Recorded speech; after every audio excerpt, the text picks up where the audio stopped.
Hello everyone! Nag-iisip ka ba ng ulam na lulutuin ngayong araw na budget friendly at pasok sa budget mo? Naku, ito na yun. Bukod sa masarap na napakadali lang gawin at napakamura lang po na magagastos natin dito. Kaya naman pasok na pasok ito sa budget natin. Yan naman, meron ako dito kangkong, isang tali ito.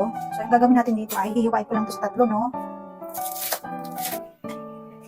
Dahon, kasi itong dahon, then gagamit ako dito ng bawang, sibuyas,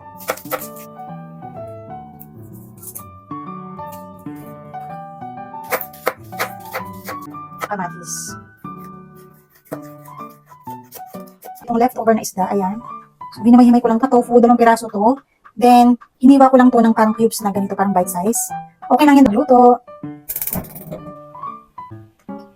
Then, mainit natin itong mga tofu. Saan natin ito hanggang sa mag-golden brown. Dito ng bawang. Leftover na, galunggong.